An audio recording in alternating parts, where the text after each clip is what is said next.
Hello everybody, today we will discuss about the ferromagnetic substance and its property. Ferromagnetic substance वो substance हैं जिसके अंदर जो magnetism है वो कम एक दूसरे कैंसिल आउट नहीं होता। जैसे एग्जांपल के तौर पे अगर आप लेते हैं ऑक्सीजन एटम लेते हैं तो डायमैग्नेटिक में आ रहा है तो कैंसिल एक स्पिन ऐसे कर रहा है और दूसरा वाला उल्टा घूम रहा है तो स्पिनिंग दोनों की कैंसिल हो जाती है। मगर अगर आप फेरोमैग्नेटिक सब्सटेंस के केस में लेते हैं, in case of if I take an like iron, जैसे जैसे आप देखेंगे फेरोमैग्नेटिक में लास्ट में आयरन अगर ले हम तो डी शेल में 5 इलेक्ट्रॉन आते हैं डी शेल में, और सारे या तो क्लॉकवाइज मतलब दे आर मूव क्लॉकवाइज या एंटी क्लॉकवाइज। ऐसा नहीं होगा ये इससे कैंसिल करे या इसको ये कैंसिल करे या इसको कैंसिल करे। तो लास्ट की अगर आप देखेंगे ट्रांजिशन एलिमेंट्स में तो ये आपस में कैंसिल नहीं करते।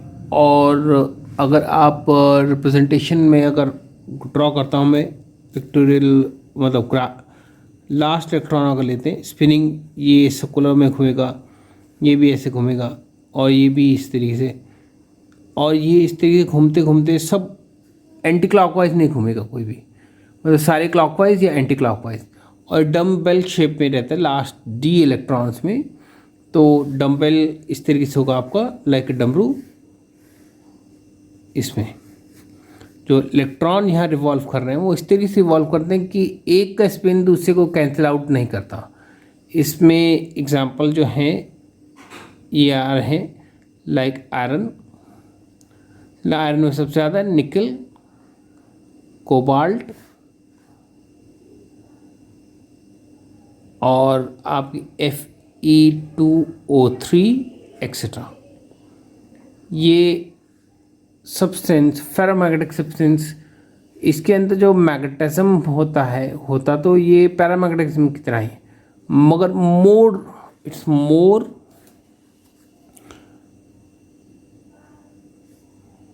then more domain, I can say dominant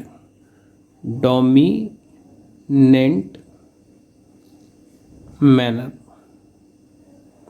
यानी कि मैग्नेटिज्म होगा मोर डोमिनेंट मैनर में होगा और इसमें मैग्नेटिक फील्ड में प्रोड्यूस होगी। जैसे एग्जांपल के तौर पे आप देखेंगे, जैसे यहाँ पर अगर आप देखें 2 मैग्नेट रख दिए मैंने, one is north pole and south pole, और नॉर्थ पोल साउथ पोल, और यहाँ बोल में क्या है आपके फेरोमैग्नेटिक सब्सटेंस रख लिए, तो मैक्सिमम इधर आ जाएगा और इधर आ जाएगा, यहाँ से पूरा का खाली हो जाएगा।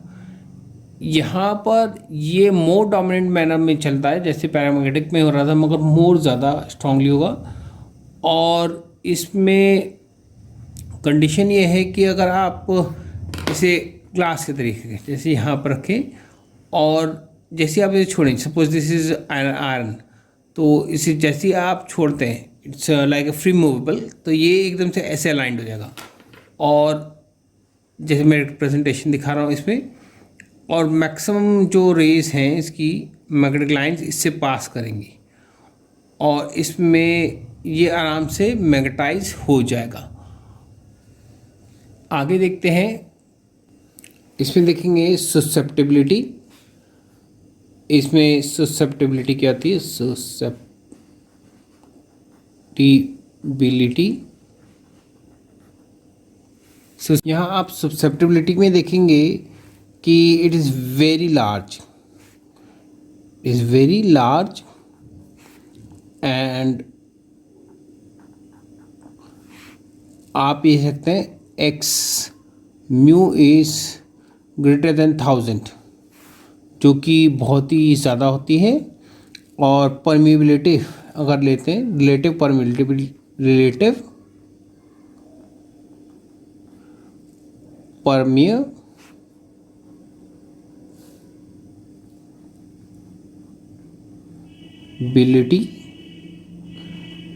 परमिएबिलिटी मीन्स आप ये कह सकते हैं कि ये भी इसकी काफ़ी ज़्यादा होती है।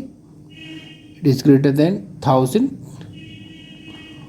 यानी कि इस परमेबल मीन्स कितनी लाइन इससे पास करेंगे। जैसे मैंने अभी मैग्नेटिक फील्ड बनाया था, अगर आप देखें इसे यहाँ से, इससे मैक्सिमम लाइन पास करेंगे। परमेबिलिटी बोलते हैं कि कितनी लाइन इसमें से मैग्नेटिक लाइन पास करेंगे, तो मैक्सिमम इससे पास करेंगी। तो ये खास बात होती है इसकी। ससेप्टिबिलिटी इट इज़ डिक्रीजिंग, इसकी ससेप्टिबिलिटी अगर आप देखें विथ susceptibility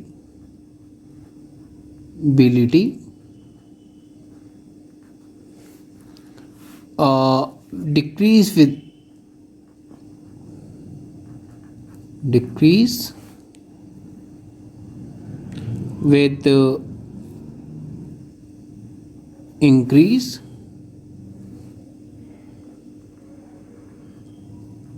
in टेम्परेचर से अगर आप देखें तो ये काफ़ी डिक्रीज होगी। मगर किस तरीके से रिलेशन है इसका, X M is inversely proportional to, inversely यानी 1 करके लेते हैं टी माइनस टी सी। ये टी सी जो है क्रिटिकल टेम्परेचर है, जैसे ही इससे क्रिटिकल टेम्परेचर से ऊपर पहुंचते हैं तो फेरोमैग्नेटिक सब्सटेंस जो है वो पैरामैग्नेटिक सब्सटेंस में कन्वर्ट होने लगता है। और इसकी ये खास बात ध्यान रखते हैं, अगर उससे पहले तो ये रिलेशन नहीं दिखाता। आप देखेंगे मैग्नेटाइजेशन भी इसमें काफ़ी देर तक रिटेन रहता है। मैग्नेटाइजेशन अगर बात करें तो हमारा करता है मैग्नेटाइजेशन जो है, इसमें जैसे अगर मैग्नेट्स आपने रखा, जैसे मैंने अभी आपको यहाँ दिखाया है, डायग्राम में दिखाता हूँ फिर से। इसमें आपने नॉर्थ टू साउथ पोल रखा और इसे रखा काफ़ी टाइम तक। तो जब इसे यहाँ से रिमूव कर देंगे तो ये सिंपली मैग्नेट बन जाएगा और यहाँ से मैग्नेटिक फील्ड निकलने देंगे। इस प्रॉपर्टी को मैग्नेटाइजेशन कहते हैं। तो ये मैग्नेटाइजेशन जो है बहुत जल्दी इसमें बन जाता है। और इस यहाँ मैं आपको मैग्नेटाइजेशन के बारे में बता रहा था। मैग्नेटाइजेशन का बहुत ही इम्पॉर्टेंट एक कॉन्सेप्ट है हिस्टैरिसीस लूप। हिस्टैरिसीस लूप, ये हिस्टैरिसीस लूप क्या होता है, ये ग्राफ मैंने बना रखा है। ये H होता है मैग्नेटिक फील्ड और B होता है मैग्नेटिक इंडक्शन। और जिसे ये मैग्नेटिक इंडक्शन या मैग्नेटिक फील्ड के बारे में ना पता हो तो वो मेरी पिछली क्लिप्स देख सकते हैं, जिसके अंदर मैंने समझा रखा है कि हिस्टैरिसीस मतलब मैग्नेटिक फील्ड क्या होता है और इंड्यूस मैग्नेटिक फील्ड क्या होता है। जब इसे लगाएंगे मैग्नेटिक फील्ड को, जैसे यहाँ दिखा रखा है, पहले इसे नॉर्थ पोल बनाया गया और इसे साउथ पोल बनाया गया और यहाँ से मैग्नेटिक फील्ड पास करनी। तो क्योंकि ये फेरोमैग्नेटिक सब्सटेंस है तो यहाँ से बहुत ज़्यादा फील्ड पास करेंगी और ये मैग्नेटाइजेशन हो जाएगा इसमें। यानी कि अगर आप इसे ग्राफिकली देखें तो जब आप ऑफ़ करेंगे, ऑफ़ करना यानी कि जब आपने लगाया तो लीनियर बढ़ा और इसे ऑफ़ करा यानी यहाँ तक मैग्नेटिक फील्ड आपने हिस्टैरिसीस लूप जब लगाया आपने, यानी H जब 0 लगाए यहाँ पर ये आया तो मैग्नेटिक फील्ड जब आपने लगाया और इसे कम कर दिया तो रिवर्स डायरेक्शन में लगाने। तो यानी कि अब जहाँ नॉर्थ पोल था, जैसे यहाँ दिखा रहे हैं आप, जो नॉर्थ पोल था अब इसे साउथ पोल बना दिया और इसे नॉर्थ पोल बना दिया। ये वही कंडीशन है जब आप रिवर्स कराने, और अब इसे रिवर्स करते करते करते आप अब इसे नीचे लेके जाने, मगर मैग्नेटिक फील्ड यहाँ पर 0 हो जाएगा, यानी इंड्यूस मैग्नेटिक फील्ड। यानी इंड्यूस मैग्नेटिक फील्ड मतलब है कि मैग्नेट रखा आपने, आयरन रखा और इसमें फील्ड जब आपने लगाया तो ये मैग्नेट बन गया और ये नॉर्थ पोल साउथ पोल बन गया। अब आप उल्टा लगा रहे हैं तो जो नॉर्थ पोल और साउथ पोल बना मैग्नेट बना था, इसमें ये मैग्नेट बन जाता ना मैग्नेट। तो सिंपल आयरन बनाने के लिए अब आपको उल्टा लगाना पड़ेगा, जो नॉर्थ पोल है वहाँ साउथ पोल और जो साउथ पोल है वहाँ नॉर्थ पोल, और इसे लगाते रहेंगे तब आपका यहाँ आकर यानी इंड्यूस मैग्नेटिक फील्ड ये सिंपल आयरन बन जाएगा। अब आपने और फील्ड लगाते जा रहे हैं तो ये परमानेंट फेज से क्या बन जाएगा, इसमें ये मैग्नेट बन जाएगा और अब उल्टा बन जाएगा, यानी कि पहले ये नॉर्थ था तो अब यहाँ साउथ बन जाएगा और ये नॉर्थ बन जाएगा। अब इसे अगर आप फिर से घटाते हैं, यानी अब आपने फील्ड जो यहाँ लगाया है वाला फील्ड जो अब नॉर्थ था, साउथ लगाते आप साउथ की जगह नॉर्थ लगा दें, नॉर्थ बना दिया इसे फिर से और साउथ बना दिया। तो अब फिर जब आप इसे फील्ड को बढ़ाएंगे बढ़ाते रहेंगे अल्टीमेटली आप एक पोजीशन पे पहुंच जाएंगे जहाँ पे ये फिर से आयरन बन जाएगा। जो मैग्नेट था वो सिंपल आयरन फिर से बन जाएगा। और अब आप फील्ड बढ़ाते हैं तो फिर से मैग्नेटिक फील्ड इसमें जनरेट हो जाएगा, यानी कि अब आपने इंड्यूस मैग्नेटिक फील्ड में रखा और आप ज़ीरो कर देते हैं अगर आप उसे, तो उसमें मैग्नेटिक फील्ड यानी कि आपने फील्ड लगाया लगाया और फिर से डोमेन बन गया, यानी फिर से इसमें नॉर्थ पोल साउथ पोल बन गया। और यहाँ पर यानी ये पोजीशन जो दिखा रहा है इसमें दिखा रहा है कि मैग्नेटिक फील्ड इंड्यूस मैग्नेट यानी मैग्नेट बन गया और यहाँ पर ये मैग्नेट बन गया। यानी आपने जब आपने फील्ड लगाया और ऑफ कर दिया, यहाँ पे फील्ड है, यहाँ पे भी इंड्यूस फील्ड है, इंड्यूस फील्ड, यानी ये मैग्नेट बन गया। दोनों पोजीशन ये है और ये वाली पोजीशन है जब जहाँ पर आपने फील्ड लगाया और ये सिंपल आयरन बन गया। These are the iron position, iron formation मेशन पोजीशंस, आयरन और दीज याली और याली मैग्नेट फॉर्मेशन पोजीशन, ये मैग्नेट फॉर्मेशन पोजीशन है। अब जो अगर ये लूप बहुत मोटा आएगा उसमें इंडक्शन यानी कि इंड्यूस मैग्नेटिक फील्ड बनने में भी टाइम लगेगा और डीमैग्नेटाइज यानी उसे वापस आयरन बनाने में भी बहुत टाइम लगेगा। मगर ये जो है ये आयरन हार्ड आयरन का दिखाया और ये परमानेंट मैग्नेट बनाने के काम आता है।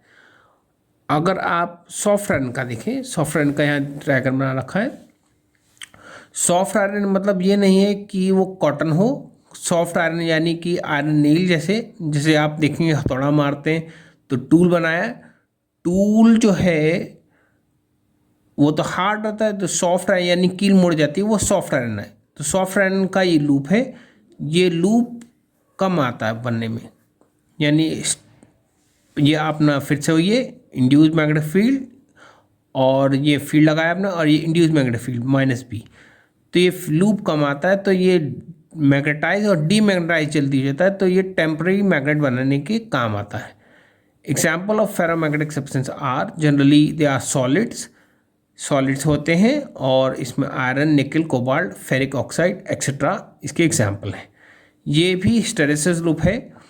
यहाँ मैंने हिस्टैरिसीस लूप आपको आयरन के ही दिखाए हैं, ऐसे निकल के, कोबाल्ट के और किसी के भी आप बना सकते हैं और उससे हम कंपेयर करते हैं कि भाई कौन सा परमानेंट मैग्नेट बनेगा या टेम्परेरी मैग्नेट बनेगा। आज के लिए बस इतना ही, और जिन्होंने मेरा चैनल सब्सक्राइब नहीं किया है सब्सक्राइब कर दें, शेयर करें और लाइक करें, जिससे कि उन्हें मेरे आने वाले वीडियोस के अपडेट्स मिलते रहें। Thank you.